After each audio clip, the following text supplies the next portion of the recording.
Hello, welcome to another episode of Real Reality. I'm your host, Meah Denee, and today I have an amazing guest.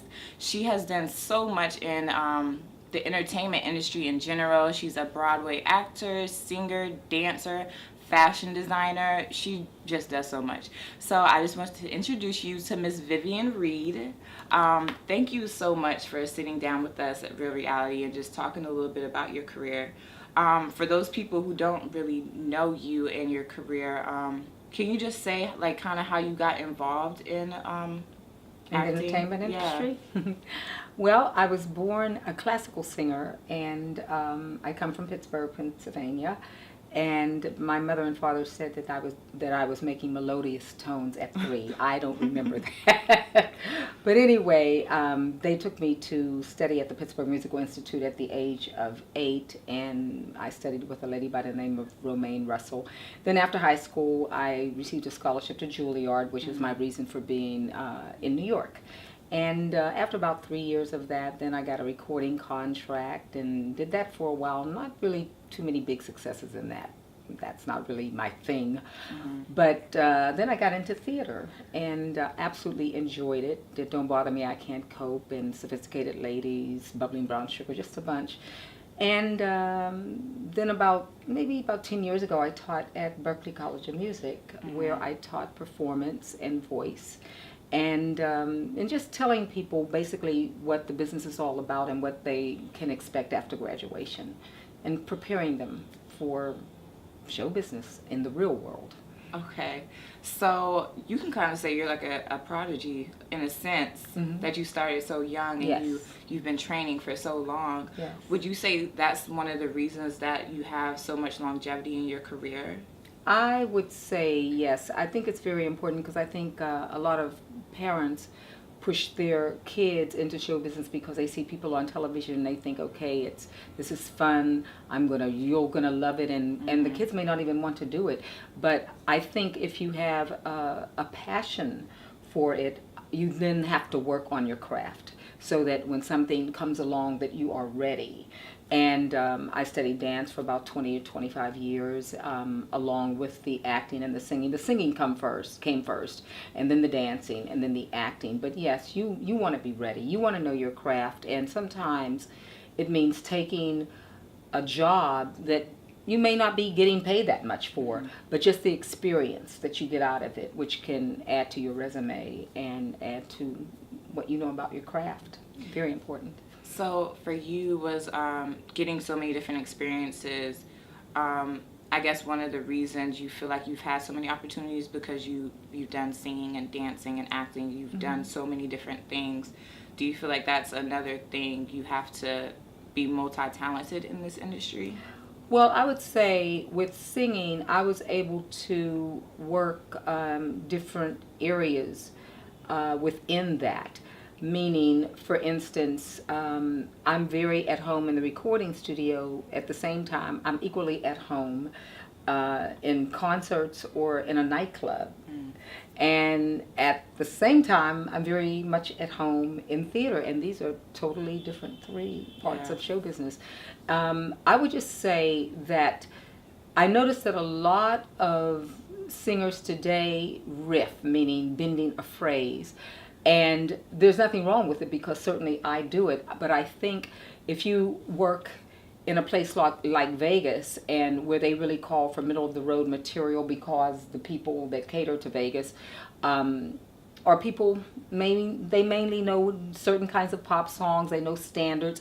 So you have to be able to sing the melody. And I think a lot of the younger singers today, they just know about riffing and they don't know about what it is like to just sing the melody of a song. And if you don't know the differences between the two and you don't practice that, you're not going to work as often. It's the difference between knowing how to read music and not knowing how to read music. If you know how to read music, yet you can still play around and bend the melody and all that, you're going to work much longer than the person who can only jam and they don't know anything about reading the music. That's the difference. Yeah. So again, it's just about perfecting your craft. Absolutely. And really understanding and learning. So yeah, thank you for that advice. When it comes to you being a woman, especially a woman of color, and How do you feel that has affected your career? Do you feel like it's made it a lot more difficult, or? Well, I think it's probably made it a lot more difficult, not necessarily here in the United States, although I think we, as an African American woman in show business, we have to become tougher. We have to, we have to develop a thicker skin, and then if you know your craft, a lot of times the boys, they don't understand it. They're not so readily to accept that coming from a woman, and that's very noticeable in Europe. For example, I ran into a situation in Germany when I was doing a New Year's Eve show, and the conductor was starting my music off differently than how it should have been. So when I tried to correct him, he stormed off the stage. And so I was quite ready and able to finish conducting the rehearsal myself until the guy who ran the Alter Oper, which is the name of the place in Frankfurt, he said, "Vivian, you can't conduct your own show tonight." And I said, "No, I don't prefer to, but I can. And I will." And so the guy came on back on stage, and you could just tell there was just animosity toward me. Maybe it was because I was a woman, number one, and probably even more so because I was African American, so I don't know. But yeah, we have to work harder as women, we do. And that's why it's important to stay on top of your game, so that when the opportunities are there, you are ready for the opportunities. As far as my part of the industry, which is theater, we really only have about maybe 3 or 4 African American producers on Broadway, and I find that a sad commentary, on what I do. But it's getting better. There is Aaliyah Jones Harvey, who did Cat on a Hot Tin Roof with her producer, and they're in a company, I think it's called Front Row Box or Front Row, something like that. And that's their production company, and they co-produced, no, I think this was their Streetcar Named Desire. Then they co-produced Romeo and Juliet, so they're doing some good work. And Aaliyah's had several articles written on her, being that she's the only one of very few African American women producers on Broadway. Then there's Tamara Tooney, who is also, Tamara Tooney is from Law and Order. You would know her from Law and Order. And she's, I think, produced 1 or 2 things on Broadway. And then Irene Gandy, who is probably one of the biggest PR firms on Broadway, and she's African American, and she's also been a producer. So we're coming. It's just not quite there yet. I think what I would like to see more of, I guess I would like to see more money that definitely exist in our race be put towards having our own productions, funding our own productions, having our own theaters, which I think would be fantastic. We have our own award ceremonies like the Tonys, which, I mean, I've been the recipient of 2 nominations and host of other awards, which is great. I mean, I like it. It's great. But I would like to see that within our own race, where we have our own programs and our, I think that would be fantastic.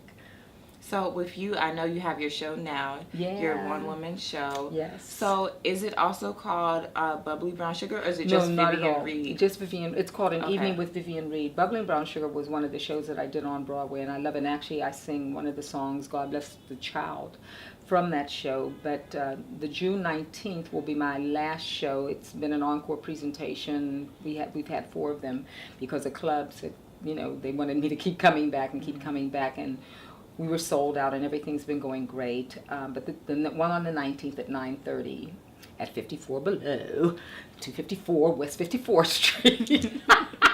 That'll be our last one, and I'm looking forward to it. But on the 20th of May, when I did the last one, Liza Minnelli was there, Freddie Jackson was there. It was great. We had such a great show. But all of the shows have really been wonderful, and the audiences have been very attentive and good. So how has the production of that gone? Are you producing, or? No, it's just, it's in a sense, it's my production. It's eclectic because my career has been exactly that, eclectic. There's hardcore R&B, as one person put that saw the show the last time. He actually runs the Triad, books the Triad on 72nd Street, and he put, yeah, she does R&B, she does pop, she does opera, what? And she does some nasty funk. I laughed when I read that, but it's true. I do all of those things. What other things would you like to do besides this one woman show, which has been amazing so far? Yeah, it's been quite successful. I think I would like to do more in films because I love acting, and I think I would like to go more in that direction, or even maybe do some kind of maybe episodic work in some of the dramas or sitcoms on television. That would be great. But as I said, or I don't know if I mentioned, that I had been out of the business for a while, and to look after my parents because, well, my father passed away back in 90, but my mother, and she had gotten older, and she didn't ask me to. I just wanted to help her. So I sort of kind of said, okay, show business has got to wait. And so she passed away about 2 years ago, and after she passed, I said, okay, I need to get back to my gift that God gave me, and so that's what brought me back to the business. So I'm happy. I'm looking forward to just exploring new avenues and just doing new things. Yeah. Okay, well, thank you so much. I really enjoyed this conversation. I feel like you gave so much great advice that people could really take it in and use it. So yeah, make sure you check Miss Vivian Reed out. You can follow her on Facebook. She has her own site, vivianreed.com. Thank you so much for tuning into another episode of Real Reality. Stay tuned for our next episode, and I look forward to talking to you guys again. God bless. Bye. See you later.